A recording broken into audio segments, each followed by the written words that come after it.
Next ನಿಮ್ಮ ಮುಂದೆ ಯಾರು ಬರ್ತಿದ್ದಾರೆ ಅಂದ್ರೆ ರಿಸರ್ವ್ ಬ್ಯಾಂಕ್ ಆಫ್ ಇಂಡಿಯಾದಲ್ಲಿ ದೊಡ್ಡ ಆಫೀಸರ್ ಆಗಿ AGM ಆಗಿ ರಿಟೈರ್ ಆದವರು, ನಬಾರ್ಡ್ ಅಲ್ಲಿ ಇದ್ದವರು, ಟಿವಿಯಲ್ಲಿ ಅವ್ರು ನೋಡಿರ್ತೀರ. ಒಳ್ಳೆ ಸೊಗಸಾಗಿ ಹಾಡ್ತಾರೆ, ಮಾತಾಡ್ತಾರೆ ಮತ್ತು ಸ್ವದೇಶಿ ಮೂವ್ಮೆಂಟ್ ಅಲ್ಲಿ ಅವರು ಸಕ್ರಿಯವಾಗಿ ತಮ್ಮನ್ನು ತೋರಿಸ್ಕೊಂಡಿದ್ದಾರೆ. ಅಂತಹ YV ಗುಂಡೂರಾವ್ ಅವರು ವೇದಿಕೆಗೆ ಮೈಕಿಗೆ ಹತ್ರ ಬರಬೇಕಾದ್ರೆ ನಿಮ್ಮ ಚಪ್ಪಾಳೆ ಬೇಕಾಗುತ್ತೆ. ನಿಮ್ಮ ಚಪ್ಪಾಳೆ ಮುಖಾಂತರ ಅವ್ರನ್ನ ಮೈಕ್ ಹತ್ರ ಇಲ್ಲ, ಎಲ್ಲಾ ಊರಲ್ಲೂ ಹಿಂಗೆ ಹೇಳ್ತೀನಿ, ದಾವಣಗೆರೆ ಜನಗಳ ಮನಸ್ಸು ಕೂಡ ಬೆಣ್ಣೆ ಅಂತ, ಅದಕ್ಕೇನು ತೊಂದರೆ ಏನಿಲ್ಲ. ಸುಮ್ಮನೆ ಹೊಗಳ್ತಾ ಇದೀನಿ ಅಂತಲ್ಲ, ನಿಜವಾಗಿ. ಯಾಕೆ ಈಗ ಮಾಡಿದೆ ಅಂತಂದ್ರೆ ನೀವು ಗಮನಿಸ್ತಾ ಇರ್ಬೋದು, ಇದು ಕರ್ನಾಟಕ, ಇದು ಭಾರತ, ಇದು ವಿದೇಶ ಅಲ್ವಾ? ನಾವು ಯಾತಕ್ಕೆ ಬೇಕು ಅದೇ ತಾನೇ ಮಾತಾಡ್ತಾ ಇರೋದು. ಈಗ ಬಿಟ್ಬಿಟ್ರೆ ನಮ್ಮ ದೇಶ ಕೈನಲ್ಲಿ ಯಾಕೆ ಇಟ್ಕೊಂಡೆ ಅಂತಂದ್ರೆ ಆತ್ಮನಿರ್ಭರ ಅನ್ನೋದನ್ನ ತೋರಿಸುತ್ತೆ. ನಮ್ಮ ದೇಶ, ನಮ್ಮ ಜೀವನ ನಮ್ಮ ಕೈನಲ್ಲಿ ಇರಬೇಕು, ಅದು ನಿಜವಾದ ಭಾರತ ಅಂತ ಹೇಳ್ಕೊಂಡು ಬಹಳ ಅದ್ಭುತ. ಇವತ್ತಿನ ದಿವಸ ನಿಮ್ಗೆಲ್ಲರೂ ಅಭಿನಂದನೆ ಸಲ್ಲಿಸ್ಬೇಕು. ಇವತ್ತೇನು ವಿಶೇಷ ಏನ್ ಗೊತ್ತಾ? ಇವತ್ತು ಗೀತಾ ಜಯಂತಿ. ಶ್ರೀಕೃಷ್ಣ ಭಗವದ್ಗೀತೆಯನ್ನು ಉಪದೇಶ ಮಾಡಿದಂತ ದಿನ ಇದು. ನಮ್ಮ ಭಾರತದ ಎಂಟೈರ್ ಇಡೀ ಸರ್ವೋಪನಿಷತ್ತು, ವೇದ ಉಪನಿಷತ್ತುಗಳು ಹೇಳ್ತೀವಲ್ಲ, ಎಲ್ಲಾ ಉಪನಿಷತ್ತುಗಳ ಸಾರ ಭಗವದ್ಗೀತೆ. ಅದು ನಮ್ಮ ದೇಶದಲ್ಲಿ ಹುಟ್ಟಿರೋದು, ಪ್ರಪಂಚದಲ್ಲೆಲ್ಲ ಮಾಡ್ಕೊಳ್ತಾ ಇದ್ದಾರೆ. ನಿಮ್ಗೊಂದು ಸಣ್ಣ ಘಟನೆ ಹೇಳ್ಬೇಕು ಈ ವಿಷಯದ ಬಗ್ಗೆ. ಒಬ್ಬ ಸಾಫ್ಟ್ವೇರ್ ಇಂಜಿನಿಯರ್ ಇದ್ದ, ನನಗೆ ಪರಿಚಯ ಇರೋದು. ಸಾಫ್ಟ್ವೇರ್ ಇಂಜಿನಿಯರ್ ಅಂತ ಗೊತ್ತಾ? ಈಗ ಯಾಕೆ ಹಿಂಗೆ ಹಾಕೊಂಡೆ ಅಂದ್ರೆ, ಇದು ಲ್ಯಾಪ್ಟಾಪ್ ತಗೊಂಡು ಓಡಾಡ್ಕೊಂಡಿರ್ತಾನೆ ಸಾಫ್ಟ್ವೇರ್ ಇಂಜಿನಿಯರ್. ಆದ್ರೆ ಅವನಿಗೆ ಈ ಯಾರೋ ಸ್ವದೇಶ ಈ ಥರದ್ದೆಲ್ಲ ಹೇಳಿದ್ಮೇಲೆ ಭಗವದ್ಗೀತೆ ಕಲ್ತ್ಕೋಬೇಕಪ್ಪ, ನೀನು ತಿಳ್ಕೊಬೇಕಪ್ಪ ಅಂದ್ರಂತೆ. ಅವನಿಗೆ ಆಶ್ಚರ್ಯ ಆಯ್ತು, ಆಸೆ ಆಯ್ತು. ಯಾರನ್ನು ಕೇಳೋದು? ಒಬ್ಬ ಮಹಾ ದೊಡ್ಡ ಪಂಡಿತರ ಹತ್ರ ಹೋದ. ಗುರುಗಳೇ ನಮಸ್ಕಾರ ಪಂಡಿತರೆ, ಹೇಳಪ್ಪ ಏನ್ ಸಮಾಚಾರ? ನಾನು ಸಾಫ್ಟ್ವೇರ್ ಇಂಜಿನಿಯರು, ಸಿಕ್ಕಾಪಟ್ಟೆ ಬಿಸಿ, ಬೆಂಗಳೂರಲ್ಲಿ ನನ್ನ ಕೆಲಸ. ಅದಕ್ಕೆ ನೀವು ಏನ್ ಮಾಡಿ, ಭಗವದ್ಗೀತೆ ತಿಳ್ಕೊಳ್ಳೋಕ್ಕೆ ನನಗೆ ಟೈಮ್ ಇಲ್ಲ. ಅದರೊಳಗೆ 18 ಅಧ್ಯಾಯಗಳಿದೆಯಂತೆ, 700 ಶ್ಲೋಕಗಳಿದೆಯಂತೆ, ಅಷ್ಟೆಲ್ಲ ಸಮಯ ಇಲ್ಲ. ಸ್ವಲ್ಪ ಚಿಕ್ಕದಾಗಿ ಭಗವದ್ಗೀತೆನ ಸಾರಾಂಶ ನನಗೆ ಹೇಳ್ಬಿಡ್ತೀರಾ ಅಂತ ಹಿಂಗೆ ಕೇಳ್ದ. ಸರಿ ನಾಳೆ ಪಾಪ ಅಂದ್ರು. ಸರಿ ನಾಳೆ ಬಂದ ತಕ್ಷಣ ಇವರು ಬರಕ್ ಮುಂಚೆ ಇವ್ರು ಭಗವದ್ಗೀತೆದೆಲ್ಲ ಮಾಡ್ಕೊಂಡು ಅದರೊಳಗೆ ಬೇಡದೆ ಇರುವಂತಹದ್ದು ಈ ಧೃತರಾಷ್ಟ್ರ ಉವಾಚ ಅನ್ನೋದನ್ನ ಕಟ್ ಮಾಡಿದ್ರಂತೆ, ಅರ್ಜುನ ಉವಾಚ ಅನ್ನೋದನ್ನ ಕಟ್ ಮಾಡಿದ್ರಂತೆ, ಆಮೇಲೆ ಇನ್ನಾರು ಸಂಜಯ ಉವಾಚ ಅನ್ನೋದೆಲ್ಲ ಕಟ್ ಮಾಡಿ ಬರೀ ಭಗವಾನ್ ಉವಾಚ, ಕೃಷ್ಣ ಎಷ್ಟು ಹೇಳದ್ನೋ ಅಷ್ಟು ಮಾತ್ರ ಸಾರಾಂಶ ತಗೊಳಕ್ಕೆ ರೆಡಿಯಾಗಿ ಇಟ್ಕೊಂಡಿದ್ರು. ಮಾನ್ಯ ಬಂದ, ರೆಡಿನ ಗುರುಗಳೇ ಭಗವದ್ಗೀತೆ? ಓಕೆ, ಎಷ್ಟು ಶ್ಲೋಕಗಳಿದೆ? 674 ಶ್ಲೋಕಗಳಿದೆ ಅಂತ. ಬರೀ ಕೃಷ್ಣ ಹೇಳಿದ ಒಬ್ಬ ಸಾಫ್ಟ್ವೇರ್ 674 ಶ್ಲೋಕಗಳು. ಅಯ್ಯೋ, ಅಷ್ಟೊಂದು ಓದಕ್ಕೆ ನನಗೆ ಟೈಮ್ ಇಲ್ಲ, ಇನ್ನೂ ಸ್ವಲ್ಪ ಸಮರೈಸ್ ಮಾಡಿ ಸಾರಾಂಶ ಮಾಡಿ ಹೇಳಿ ಅಂತ. ಸರಿ ನಾಳೆ ಬಾಪ ಅಂದ್ರು. ನಾಳೆ ಬಂದ, ಕೂತ್ಕೊಂಡ. ರೆಡಿನ ಗುರುಗಳೇ? ಎಡಿಟ್ ಮಾಡಿದೀರಾ? ಮಾಡಿದೀವಿ. ಸರಿ ಕೂತ್ಕೋ, ಹೇಳಿ ಭಗವದ್ಗೀತೆ ಅಂದ. ಇವ್ರು ಶುರು ಮಾಡಿದ್ರು, ಧರ್ಮ ಕ್ಷೇತ್ರೇ ಕುರುಕ್ಷೇತ್ರೇ. ನಿಲ್ಸಿ. ಆಮೇಲೆಲ್ಲ ಅಷ್ಟೇನಾ ಭಗವದ್ಗೀತೆ? ಹೌದು, ಅಷ್ಟೇ ಭಗವದ್ಗೀತೆ. ನೀವು ಆನ್ಸರ್ ಹೇಳಿದ್ರೆ ನೀವೆಲ್ಲ ಚಪ್ಪಾಳೆ ಹೊಡಿತೀರಾ. ಧರ್ಮ ಕ್ಷೇತ್ರೇ ಕುರುಕ್ಷೇತ್ರೇ. ಕ್ಷೇತ್ರ ಅಂದ್ರೆ ಎರಡರ್ಥ. ಒಂದು ನಾವಿರೋ ಪ್ರದೇಶ ಅಂತ ಒಂದು, ಎರಡನೇದು ನಮ್ಮ ದೇಹ ಅಂತ. ದೇಹ ಮತ್ತು ದೇಶ ಎರಡು ಕ್ಷೇತ್ರ. ಧರ್ಮ ಕ್ಷೇತ್ರ ಕುರುಕ್ಷೇತ್ರ. ಕ್ಷೇತ್ರ ಅಂದ್ರೆ ನೀನು ಎಲ್ಲೆಲ್ಲಿರೋ, ಹೇಗಾಗಿರೋ ಅವಾಗೆಲ್ಲ ಧರ್ಮನ ಆಚರಿಸು.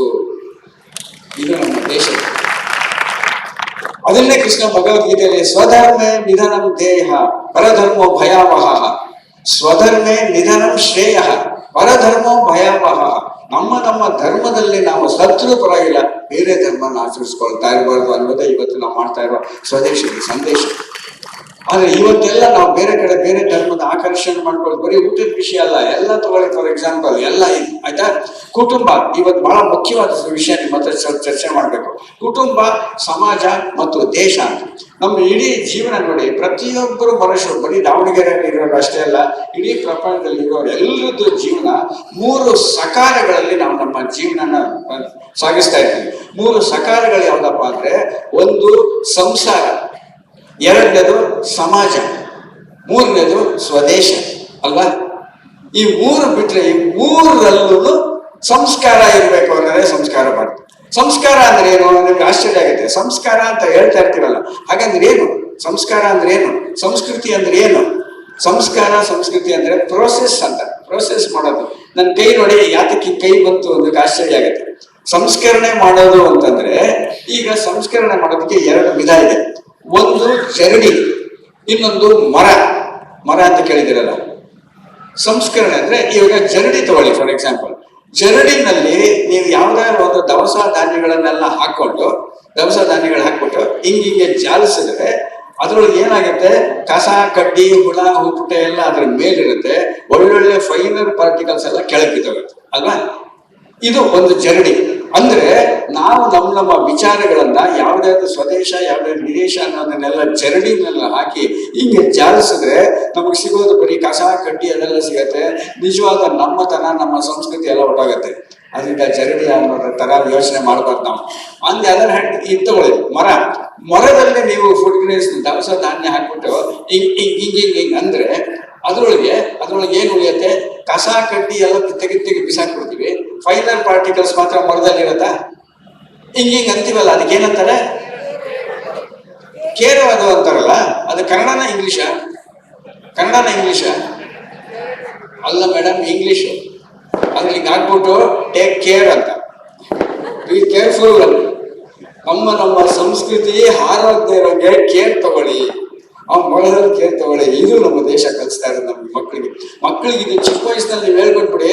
ನಾವು ಕೆಲವು ವರ್ಕ್ಶಾಪ್ಗಳೆಲ್ಲ ಮಾಡ್ಕೊಂಡು ಹೋಗ್ತಾ ಇರ್ತೀವಿ. ನಾನು ಒಂದ್ ಕಡೆ ಸ್ಕೂಲ್ಗೆ ಹೋಗಿದ್ದೆ ರೀಸೆಂಟ್ ಆಗಿ, ಒಂದು ಅನುಭವ ಆಯ್ತು ನನಗೆ. ಏನ್ ಅನುಭವ ಅಂತಂದ್ರೆ, 15ನೇ ತಾರೀಕು ಆಗಸ್ಟ್ ಒಂದು ಇಂಗ್ಲಿಷ್ ಮೀಡಿಯಂ ಮತ್ತೆ ಇಂಗ್ಲಿಷ್ ಮೀಡಿಯಂ ಕಲಿಸ್ತಾ ಇರುವಂತ ಸ್ಕೂಲ್ ಅಲ್ಲಿ ನಿರೂಪಣೆ ಮಾಡ್ತಿದ್ದವರು ಕನ್ನಡ ಅಲ್ಲ, ಇಂಗ್ಲಿಷ್ ಮತ್ತು ಹಿಂದಿನಲ್ಲಿ ಹುಡುಗರು ಕೂತಿದ್ದಾರೆ. 500 ಜನ ಹುಡುಗರು madam, first standard to 10th standard 500 ಜನ ಹುಡುಗರು, 1000 ಜನ ಪೋಷಕರು. ಅದೇನಾಗತ್ತೆ ಅಂತ ಕೇಳ್ಬೋದು ನೀವು. 500 ಜನ ಹುಡುಗರಿಗೆ 1000 ಜನ ಅದು ಅಪ್ಪ ಅಮ್ಮ ಇದ್ರಲ್ಲ, ಎಲ್ಲ ಕೂತಿದ್ದಾರೆ. ನಾನು ಕೂತ್ಕೊಂಡಿದ್ದೀನಿ, ಚೀಫ್ ಗೆಸ್ಟ್ಗಳು. ನಾನು ಒಂದು 3-4 ಜನ ಹುಡುಗರು ಹೇಳ್ತಾ ಇದ್ದಾರೆ. ಆ ಮಿಸ್ ಇಂಗ್ಲಿಷ್ ನಲ್ಲಿ ಮತ್ತು ಹಿಂದಿನಲ್ಲಿ ಹೇಳ್ತಾರೆ, you know my dear children, what is the importance of this day? On this day of 1947 we got our independence. ಚಪ್ಪಾಳೆ ಹೊಡೆದು. Are you not proud of our country? Yes miss, we are proud miss. ಹುಡುಗರು ಕೂಗ್ತಾ ಇದ್ದಾರೆ. अब जो मैं बोलती हूँ आप सबको रिपीट करना चाहिए. तक्षण इंग्लिश ಅಲ್ಲಿ ಹೇಳ್ತಿದ್ರು, ಇಂಗ್ಲಿಷ್ ಇಟ್ಕೊಂಡು जो मैं बोलती हूँ आप सबको रिपीट करना चाहिए. ಎಲ್ಲ ಹುಡುಗರೆಲ್ಲ ಚಪ್ಪಾಳೆ ಹೊಡೆದ್ರು. ಪಾಪ ಚಿಕ್ಕ ಹುಡುಗರು. बोलो भारत माता की जय. ಹುಡುಗರು ಕೂಗಿದ್ರು, ಮಹಾತ್ಮ ಗಾಂಧಿ ಕಿ ಜೈ, ಸುಭಾಷ್ ಚಂದ್ರ ಬೋಸ್ ಕಿ ಜೈ ಕೂಗ್ತಾ ಇದ್ದಾರೆ. ಮೂಲೆಯಲ್ಲಿ ಒಬ್ಬರು ಕನ್ನಡ ಮಿಸ್, ಇಂಗ್ಲಿಷ್ ಕಷ್ಟ ನಿಂತಿದ್ರು. ಕನ್ನಡ ಮಿಸ್ ತಕ್ಷಣ ಸ್ಟೇಜ್ ಮೇಲೆ ದಡ್ ಅಂತ ಬಂದು ಈ ಮಿಸ್ ಇಂದ ಮೈಕ್ ನ ಕಬಕ್ ಅಂತ ಕಿತ್ಕೊಂಡು, ಎಲ್ಲರೂ ನಿಶ್ಶಬ್ದವಾಗಿರಿ. ಎಲ್ಲ ನಿಶ್ಶಬ್ದ. ಏನ್ ಹೇಳ್ಕೊಡ್ತಾ ಇದ್ದೀರಾ ನಿಮ್ಮ ಹುಡುಗರಿಗೆ, ಚಿಕ್ಕ ಹುಡುಗರಿಗೆ? ಹಿಂದಿ ಇಲಾಖೆ ಭಾರತ್ ಮಾತಾ ಕಿ ಜೈ ಅಂತ ಹೇಳ್ಕೊಡ್ತಾ ಇದ್ದೀರಾ. ಮಕ್ಕಳೇ, ನಾವೆಲ್ಲ ಕನ್ನಡಿಗರು, ನಮ್ದು ಕನ್ನಡ ನಮ್ಮ ಭಾಷೆ, ನಮ್ದು ಕರ್ನಾಟಕ. ಆದ್ರಿಂದ ಹಿಂದಿ ಇಲಾಖೆ ಕಿ ಜೈ ಅಂತ ಹೇಳ್ಕೊಡ್ತೀರಾ, ಭಾರತ್ ಮಾತಾ ಕಿ ಜೈ ಅಂದಿರ್ಲಿಲ್ಲ. ಕರ್ನಾಟಕ ಕನ್ನಡಿಗರು, ಕನ್ನಡ ನಮ್ಮ ಭಾಷೆ. ಆದ್ರಿಂದ ಕನ್ನಡದಲ್ಲಿ ಜೈವಾಗಲಿ ಅಂತ ಹೇಳ್ಬೇಕು, ಕನ್ನಡದಲ್ಲಿ ಜೈವಾಗಲಿ ಅಂತ ಹೇಳ್ಬೇಕು. ಕರೆಕ್ಟ್ ಅವ್ರು ಹೇಳಿದ್ದು. ಇವಾಗ ನಾನು ಹೇಳ್ಕೊಡ್ತೀನಿ ಹೇಳಿ ಅಂದು ಎಲ್ಲರೂ ಹೇಳಿರಿ, ಭಾರತ ಮಾತೆಗೆ ಅಂದ್ರು. ಒಬ್ಬ ಹುಡುಗ ಕನ್ನಡದಲ್ಲಿ ಜೈವಾಗಲಿ ಅಂತ ಹೇಳಿದ್ದು ಅದೇ ತಾನೆ. ಆಗ ಮಿಸ್ ನೆಕ್ಸ್ಟ್ ಆಶ್ಚರ್ಯ ನೋಡಿ. ಆ ಮಿಸ್ ಏನಂತ ಗೊತ್ತಾ, ಅವಳು ನಗಲಿಲ್ಲ. ಏನ ಪಾಪ ಇದು ಬಾಬಾ ಬರೀ ಅಂದ್ಲು. ಈ ಹುಡುಗಿನ ಗಮನ ಆಗುತ್ತೆ, ಏನಪ್ಪ ಕ್ಲಾಸ್ನಲ್ಲೂ ಹೊಡಿತಾರೆ, ಇಲ್ಲೂ ಹೊಡಿತಾರೆ. ಅದೇನು ಅಲ್ಲಿಂದಾನೆ ಹೇಳಿ ಮಿಸ್, ಅಲ್ಲಿಂದಾನೆ ಹೇಳಿ ಮಿಸ್ ಅಂದ. ಬಾಯಿಲಿ ಪರವಾಗಿಲ್ಲ, ಏನ್ ಮಾಡಲ್ಲಪ್ಪ. ಆ ತಾಯಿ ಕೂತಿದ್ರು. ಹೋಗ ನಾನಿದ್ದೀನಿ. ಎದುರ್ಕೊಂಡು 10 ವರ್ಷ ಹುಡುಗ ಬಂದು ನಿಂತ್ಕೊಂಡ ತಕ್ಷಣ ಕನ್ನಡ ಮಿಸ್ ಇದ್ರಲ್ಲ, ಅವನ ಹೆಗಲ ಮೇಲೆ ಕೈ ಹಾಕಿ, ನೀನ್ ಹೇಳಿದ್ದೆ ನಿಜ, ಅದು ಹಾಗೇ ಆಗ್ಬೇಕು ಅಂದ್ಲು. ಯಾರಿಗೂ ಅರ್ಥ ಆಗ್ಲಿಲ್ಲ. ನೀನೇನ್ ಹೇಳಿದೆ, ಭಾರತ ಮಾತೆಗೆ ಕನ್ನಡದಲ್ಲಿ ಜೈವಾಗಲಿ ಅಂತ ಹೇಳಿದೆಯಲ್ಲ, ಅದೇ ನಿಜ. ಇಡೀ ಭಾರತಕ್ಕೆ ಕನ್ನಡದಿಂದ ಜೈವಾಗಲಿ, ಕರ್ನಾಟಕ ಮಾದರಿ ರಾಜ್ಯ ಆಗಲಿ ಅಂತ ಮೆಸೇಜ್ ಕೊಟ್ಟು ನೋಡಿ. ಈಗಲೂ ಹೇಳಿದ್ರೆ ರೋಮಾಂಚನ ಆಗುತ್ತೆ ನನಗೆ ಅಲ್ವಾ. ಭಾರತ ಮಾತೆಗೆ ಕನ್ನಡದಲ್ಲಿಂದ ಜೈವಾಗಲಿ. ಸೊ ಇದು ನಮ್ಮ ಕರ್ನಾಟಕ ನಂಬರ್ 1 ಆದ್ರೆ ಭಾರತ ಎಲ್ಲ ಚೆನ್ನಾಗತ್ತೆ. ಅದಕ್ಕೆ ನಾನು ಹೇಳಿದ್ದೆ, ಇದು ಕರ್ನಾಟಕ, ಇದು ಭಾರತ, ಅದು ವಿದೇಶ ನಮ್ಗೆ ಬೇಡ. ಈ ಕಾರಣಕ್ಕೋಸ್ಕರ ಇದನ್ನ ನಮ್ಮ ಮಕ್ಕಳಿಗೆ ಹೇಳ್ತಾ ನಮ್ಮ ದೇಶಕ್ಕೆ ಕಲಿಸ್ಕೊಳ್ತಾರೆ. ಯಾತಕ್ಕೆ ದೇಶ ಬಿಟ್ಟು ಹೋಗ್ತಾರೆ ಅಂತ ಹೇಳ್ತೀವಿ, ವಾಪಸ್ ಬಂದ್ರೆ ಸಾಕು ಅಂತ ಹೇಳ್ಕೊಡ್ತೀವಿ. ನಮ್ಮ ಸ್ನೇಹಿತರು ಒಬ್ರು ರಾಮನಾಥ್ ಅಂತ ಮುಂದೆ ಬರ್ತಾರೆ. ಅವರು ಪೂರ್ತಿ ಹಾಡಿ ಬರ್ದಿಲ್ಲ, ಅವ್ರು ಪ್ರಕೃತಿ ಹಾಡಿದೆ, ಅದನ್ನ ಹೇಳಿಲ್ಲ ಅವರು. ಈ ದೇಹದಿಂದ ದೂರನಾದೆ ಏಕೆ ಆತ್ಮನೇ, ಈ ಸಾವು ನ್ಯಾಯವೇ ಅಂತಿದ್ಯಾ ಹಾಡು. ಇವ್ರೇನ್ ಬರ್ದಿದ್ದಾರೆ ಗೊತ್ತಾ, ಈ ದೇಶದಿಂದ ದೂರನಾದೆ ಏಕೆ ಪುತ್ರನೇ, ಈ ಕಾರ್ಯ ನ್ಯಾಯವೇ ಅಂತ ಬರ್ದಿದ್ದಾರೆ. ಇದನ್ನ ನಾವು ಹುಡುಗರನ್ನೆಲ್ಲ ಇಟ್ಕೊಳ್ಬೇಕಾದ್ರೆ ನಮ್ಮಲ್ಲಿ ನಾವು ಈಗ ಮಾಡ್ಕೋಬೇಕು. ಇದು ಕುಟುಂಬ. ಆಗ್ಲೇ ಕುಮಾರಸ್ವಾಮಿ ಅವರು ಹೇಳ್ತಾ ಒಂದು ಆಶ್ಚರ್ಯ ಮಾತು ಹೇಳಿದ್ರು, ಡಿಂಕ್ ಫ್ಯಾಮಿಲಿ ಅಂತ. ಡಿಂಕ್ ಅಂತ ಒಂದು ಪದ ಉಪಯೋಗಿಸಿದ್ರು ಅವರು. ಡಿಂಕ್ ಅಂದ್ರೇನು, double income and no kids ಅಂತ ಹೇಳಿದ್ರಲ್ಲ. ಹಾಗಾದ್ರೆ ಆಕ್ಚುಲಿ ಓಕೆ, ಡಿಂಕ್ ಫ್ಯಾಮಿಲಿ ಬೇಡ. ಹಾಗಾದ್ರೆ ನಿಜವಾದ ಫ್ಯಾಮಿಲಿ, ಕುಟುಂಬ ಅಂದ್ರೇನು, ಎಷ್ಟು ಜನ ಇದ್ರೆ ಕುಟುಂಬ ಅಂತ ನೀವು ಕೇಳಿದ್ರೆ, ಅಣ್ಣ ತಮ್ಮ, ಅಪ್ಪ ತಮ್ಮ, ಅಕ್ಕ ತಂಗಿ, ಅಕ್ಕ ತಂಗಿ, ಚಿಕ್ಕಪ್ಪ ಚಿಕ್ಕಮ್ಮ, ಸೋದರ ಮಾವ ಅಂತೆಲ್ಲ ಹೇಳ್ಬಿಡ್ತೀವಿ. ಅಣ್ಣ ತಮ್ಮ ಅಕ್ಕ ತಂಗಿ ಎಲ್ಲ ಒಂದೇ ಮನೇಲಿ ಇರ್ಬೇಕಾದ್ರೆ ಮಗಳಿಗೆ ಮದುವೆ ಮಾಡಕ್ ಬೇಡವಾ? ಮಗನಿಗೆ ಮದುವೆ ಮಾಡಿದ್ರೆ ಸೊಸೆ ಬರ್ಬೇಕಲ್ಲ, ಬರಬೇಡವಾ? ಬೇರೆ ಮನೆಯಿಂದ ಆಗಲ್ಲ. ಆಕ್ಚುಲಿ ಕುಟುಂಬ ಅಂದ್ರೆ ಏನ್ ಗೊತ್ತಾ, ಕುಟುಂಬದ ಸೈಜು 3 ಜನರೇಷನ್ಸ್ ಒಂದೇ ರೂಫಿನ ಕೆಳಗಡೆ ಇರ್ಬೇಕಂತ. 3 ಜನರೇಷನ್ ಅಂದ್ರೆ ಅಜ್ಜ ಮತ್ತು ಅಜ್ಜಿ, ತಂದೆ ಮತ್ತು ತಾಯಿ, ಮಕ್ಕಳು. ಈ 3 ಜನರೇಷನ್ಸ್ ಇರೋದೇ ನಿಜವಾದ ಕುಟುಂಬ. ಅದು ಅಂತ ಕುಟುಂಬನ ನಾವು ಇವಾಗ ಬೆಳೆಸ್ಕೊಳ್ಳೋಕೆ ಅಜ್ಜ ಅಜ್ಜಿನ ಬಗ್ಗೆ ಕೇರೆ ಮಾಡಲ್ವಲ್ಲ. ಈಗ ಅಜ್ಜ ಅಜ್ಜಿ ಏನ್ ಡಿಫ್ರೆನ್ಸ್ ಅಂದ್ರೆ, ಅಜ್ಜ ಅಜ್ಜಿ ಅಂತಂದ್ರೆ ಅವರ ಅಜ್ಜ ಕೋಲ್ ಹಿಡ್ಕೊಂಡು ಸಾಮಾನ್ಯ ಮಕ್ಕಳ ಮೊಮ್ಮಕ್ಕಳ ಮೇಲೆಲ್ಲ ಕೂರಿಸ್ಕೊಂಡು, ಅಜ್ಜನ ಕೋಲಿದು ನನ್ನಯ್ಯ ಕುದುರೆ, ಎಷ್ಟು ಚೆನ್ನಾಗಿ ನೋಡಿ, ಅಜ್ಜನ ಕೋಲಿದು ನನ್ನಯ್ಯ ಕುದುರೆ ಅಂತ ತೋರಿಸೋದ ಅಜ್ಜ. ಅಜ್ಜಿದೇನ್ ಗೊತ್ತಾ, ನೀವು ಏನೇನೋ ಬೇಕಾದ್ರೆ ತಿನ್ಬಿಡಿ, ಇಲ್ಲೆಲ್ಲ ಫುಡ್ ಸ್ಟಾಲ್ ಇದೆ, ಇದೆಲ್ಲ ಫುಡ್ ಸ್ಟಾಲ್ ಎಲ್ಲ ತಿನ್ಬಿಟ್ಟು ಹೊಟ್ಟೋಗ್ಬಿಟ್ಟು ಸಿಕ್ಕಾಪಟ್ಟೆ ಅಜೀರ್ಣ ಆಗೋಗಿದ್ರೆ ಮನೆಗೆ ಹೋಗಿ ಅಜ್ಜಿ ಇರ್ತಾರೆ. ಹೋದ ತಕ್ಷಣ ಊಟ ಮಾಡಪ್ಪ ಮಗು, ಅಯ್ಯ ಬೇಡಮ್ಮ ಇವತ್ತು ಸ್ವದೇಶಿ ಮೇಳಕ್ಕೆ ಹೋಗಿದ್ದೆ, ಸಿಕ್ಕಾಪಟ್ಟೆ ತಿಂದೆ, ಬೇಡ ಅಜ್ಜಿ ಅಂದಾಗ ಕೊನೆ ಪಕ್ಷ ಮಜ್ಜಿಗೆ ಅಂದ್ರೆ ಕುಡಿದ್ಬಿಟ್ಟು ಹೋಗು ಅಂತ ಎಲ್ಲ ಮನೇಲಿ ಹೇಳ್ತಾರೆ. ಮಜ್ಜಿಗೆ ಅಂತ ಏನ್ ಗೊತ್ತಾ, ಅಜ್ಜಿ ಇಲ್ಲದ ಮನೆ, ಮಜ್ಜಿಗೆ ಇಲ್ಲದ ಊಟ. ಅಂದ್ರೆ ನೀವು ಏನೇನ ತಿನ್ನಬಾರದನ್ನೆಲ್ಲ ತಿಂದ್ರು ಮಜ್ಜಿಗೆ ಕುಡಿದ್ರೆ ಹೇಗೆ ಡೈಜೆಸ್ಟ್ ಆಗತ್ತೋ, ನಾವು ಏನೇನ ತಪ್ಪುಗಳು ಮಾಡಿದ್ರು ಅದನ್ನೆಲ್ಲ ಕ್ಷಮಿಸೋಳೆ ಅಜ್ಜಿ. ಆದ್ರಿಂದ ಅಜ್ಜಿ ಮತ್ತು ಅಜ್ಜ ಹೀಗೆ ಮಾಡ್ತಾರೆ. ಇನ್ನು ತಂದೆ ಮತ್ತು ತಾಯಿ, ನಮ್ಗೆ ಆಶ್ಚರ್ಯ ಆಗುತ್ತೆ. ತರ ಬೇಂದ್ರೆ ಅಂತ ನಮ್ಮ ಕವಿ ಇದ್ರು ಬಹಳ ಬೇರೆ. ತಾಯಿ ಅಂದ್ರೆ ಏನು? ತಾಯಿ ಅಂದ್ರೆ ಮಕ್ಕಳು ಇದನ್ ಕೊಡು ಇದನ್ ಕೊಡು ಇದಂತ ಅದಂತ ಅಂದ್ರೆ ಅವ್ರು ಕೇಳಿದ್ದನ್ನೆಲ್ಲ ತಾ ಅಂದಿದ್ದನ್ನೆಲ್ಲ ಈ ಒಳ್ಳೆ ತಾಯಿ. ಮಕ್ಕಳು ತಾ ಅಂದಿದ್ದನ್ನ ಈ ಒಳ್ಳೆ ತಾಯಿ. ಇದು 2ನೇ ಜನರೇಷನ್ ಆಯ್ತಾ. ಹಾಗಾದ್ರೆ ತಂದೆ ಅಂದ್ರೆ ಏನು? ಮಕ್ಕಳು, ತಾಯಿ, ಹೆಂಡತಿ, ಮಕ್ಕಳು ಯಾರ್ಯಾರು ಇರ್ತಾರೋ ಮನೆಯಲ್ಲಿ ಇದನ್ ತಗೊಂಬ ಇದನ್ ತಗೊಂಬ ಇದನ್ ತಗೊಂಬ ಅದನ್ ತಗೊಂಬ ಅಂತ ಲಿಸ್ಟ್ ಕೊಟ್ರೆ ತಂದೆ ಅಂತಾನಲ್ಲ, ಅವನೇ ತಂದೆ ಅಂತ ಅಲ್ವ? ಮನೆಗೆ ಬೇಕಾಗೆಲ್ಲ ತಂದಾಕೋ ತಂದೆ, ಈ ಒಳ್ಳೆ ತಾಯಿ. 2ನೇ ಜನರೇಷನ್ ಆಯ್ತಾ. ಇನ್ನು ಮಕ್ಕಳು, ಮೊನ್ನೆ ಒಂದು ಮಜಾ ಆಯ್ತು. ಒಂದು ಸ್ಕೂಲ್ಗೆ ಹೋಗಿದ್ದೆ, ಎಲ್ಲ ಮಿಡಲ್ ಸ್ಕೂಲ್ ಹುಡುಗರಿಗೆ. ಅಲ್ಲೇನೋ ಮಾತಾಡ್ತಾ ನಾನು ಚಿಲ್ಡ್ರನ್ಸ್ ಡೇ 14ನೇ ತಾರೀಕು ನವೆಂಬರ್, ಇಂದಿನ ಮಕ್ಕಳೇ ಮುಂದಿನ ಪ್ರಜೆಗಳು ಅಂದೆ. ತಕ್ಷಣ ಒಬ್ಬ ಹುಡುಗ ನಿಂತ್ಕೊಂಡ್ಬಿಟ್ಟು, ಇಂದಿನ ಏನಂದ್ರಿ ಅಂಕಲ್, ಇಂದಿನ ಮಕ್ಕಳ ಮುಂದಿನ ಪ್ರಜೆಗಳ, ಇವಾಗ ಏನ್ ನಾವೆಲ್ಲ ತಗಡ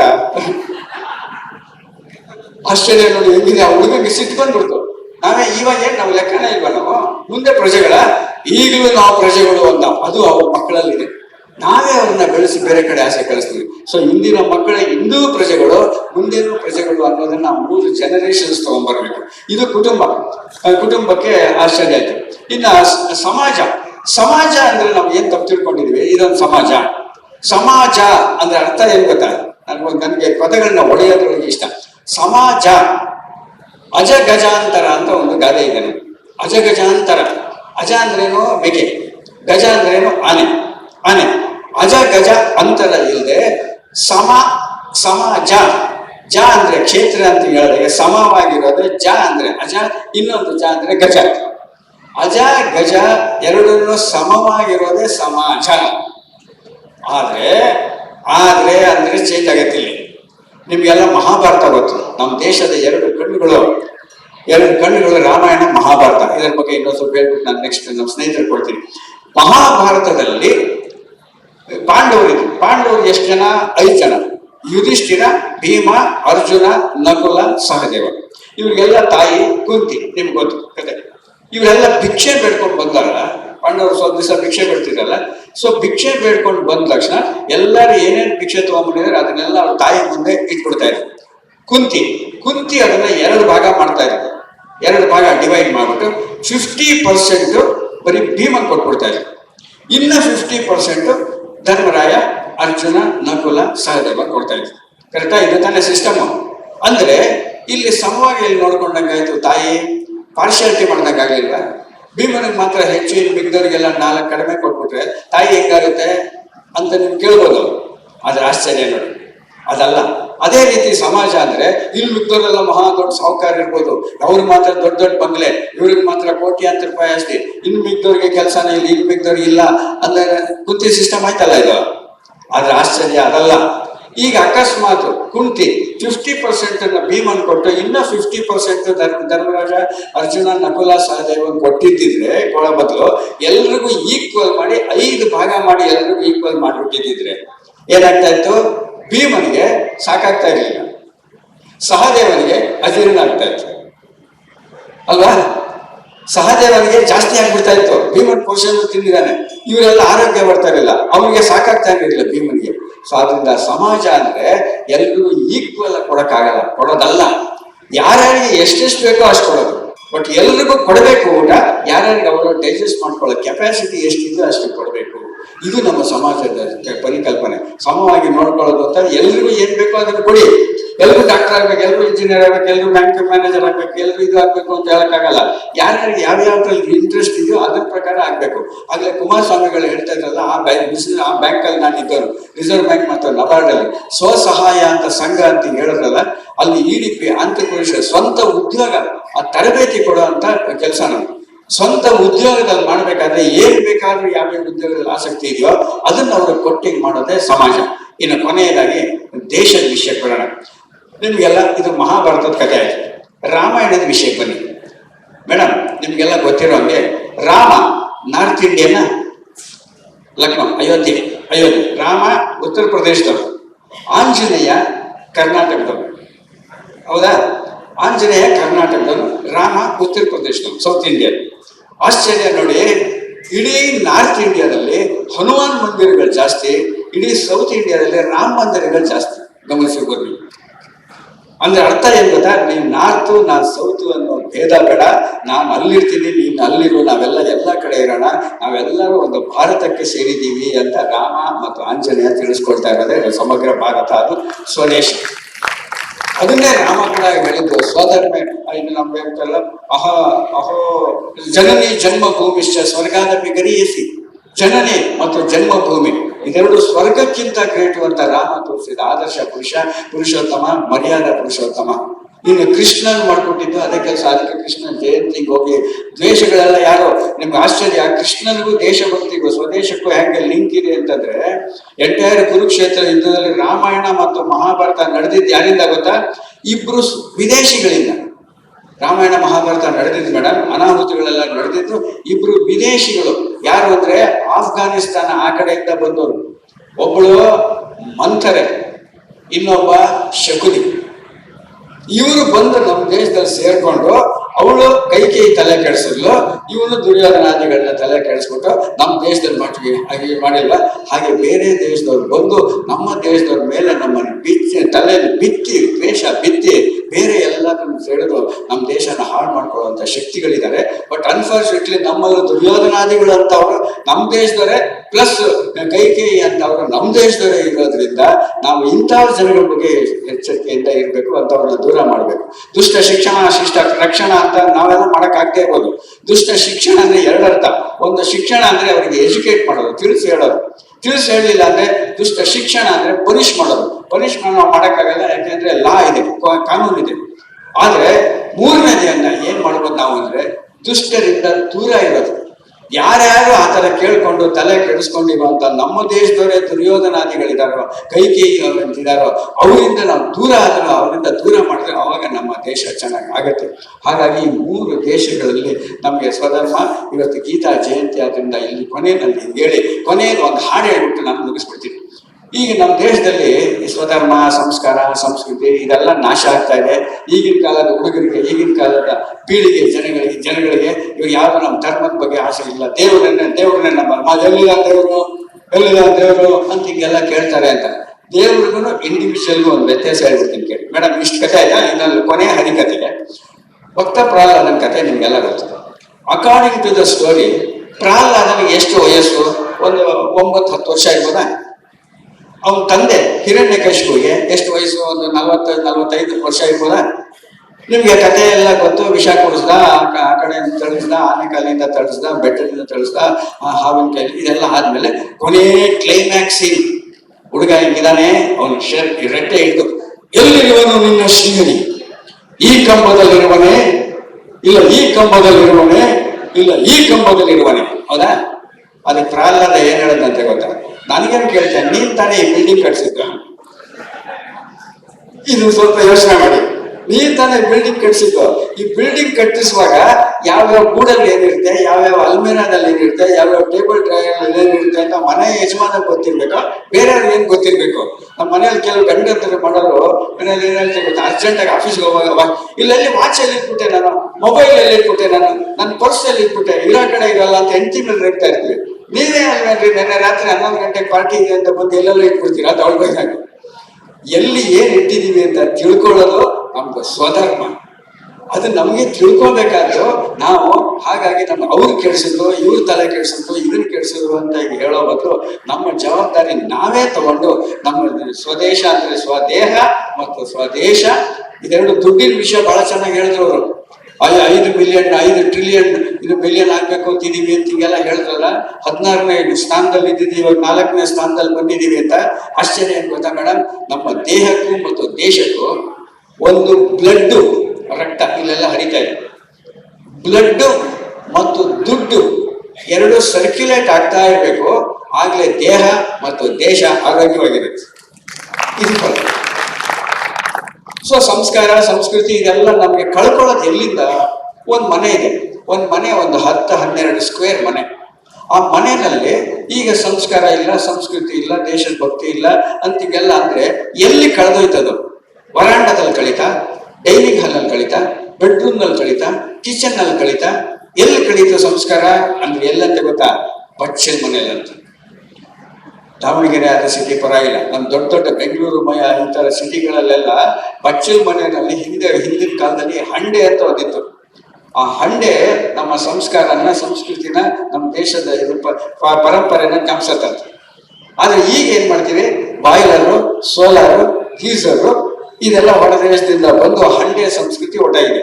ಆ ಹಂಡೆ ಅನ್ನೋ ಸಂಸ್ಕೃತಿನ ಸಿಂಬಾಲಿಕ್ ಆಗಿ ಹಂಡೆಗೂ ಮತ್ತು ಸಂಸ್ಕಾರಕ್ಕೂ ಇದಕ್ಕೆ ಹೋಲಿಸ್ಬಿಟ್ಟು ಒಂದು ಹಾಡು ಹೇಳ್ಬಿಟ್ಟು ಮುಗಿಸ್ಬಿಡ್ತೀನಿ. ನೀವೆಲ್ಲ ಒಂದು ಸಿನಿಮಾ, ಭಕ್ತ ಕುಮಾರ ಸಿನಿಮಾದ ಹಾಡು ಕೇಳಿದ್ದೀರ.